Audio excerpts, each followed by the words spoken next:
안녕하세요, 시아민입니다.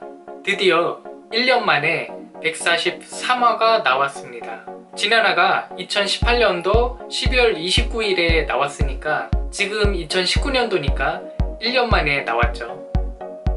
원작의 흐름대로라면 동제 다음에 아마이마스크가 전투하는 씬이 잠깐 있는데요. 리메이크에서는 바로 좀비맨으로 넘어갔습니다. 이제는 스토리에 대한 리뷰보다도 아무래도 스토리는 인터넷에서 보시는 게 훨씬 더 편하실 것 같아서 저는 보고 느낀 점들을 공유해 볼까 합니다. 이번 편은 좀비맨 위주가 되겠죠. 자, 그러면 시작합니다. 기대하고 있었던 좀비맨의 첫 리메이크 전투 장면이 나왔습니다. 예상대로 주 공격 수단은 총, 검 또는 도끼와 같은 무기를 사용하고 있습니다. 그런데 위력이 생각보다 강합니다. 거의 샷건 이상의 파괴력을 보여주고 있죠. 그리고 이번 화에서는 좀비맨의 역할이라고 해야 될까요? 정체성이라고 해야 될까? 좀비맨에 대해서 제대로 알 수 있는 부분이 나옵니다. 본인은 탐정이나 첩보 활동, 오염지역 조사가 전문이고 솔직하게 전투는 자신 없다고 말합니다.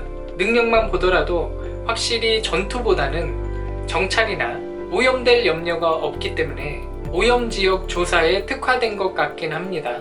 그리고 전투 장면에서 몇 가지 특징들을 살펴보도록 하겠습니다.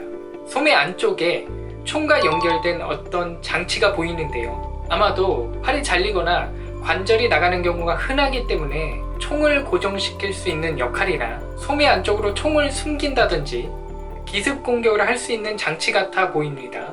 근데 또 여길 보시면 팔의 힘이 강화되는 듯한 느낌도 들고요.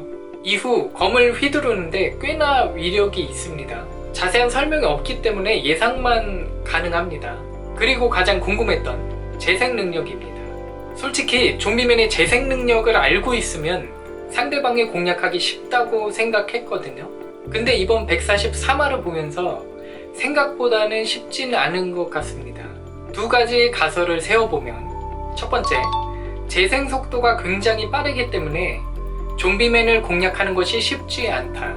좀비맨이 어떤 상처를 입고 서서히 상처가 아무는 건 아닌 것 같습니다.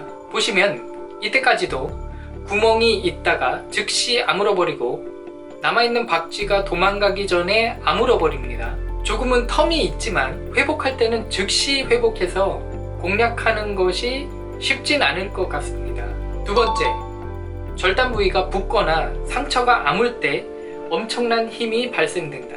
만약 절단 부위가 아무는 도중에 공격자의 팔이나 신체 부위가 끼게 되면 아무는 힘이 강하기 때문에 이것 자체가 보호 수단이 되지 않을까라는 가설입니다.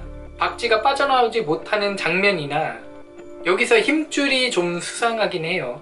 이길 방법이 많았는데 바보 같다고 말하고 재생 속도가 쫓아오지 못하는 페이스로 공격하자고 했음에도 결국 공략하지 못하는 것을 보면 회복하는 것을 알아도 막을 수는 없는 것이 아닌가. 일명 재생 공격?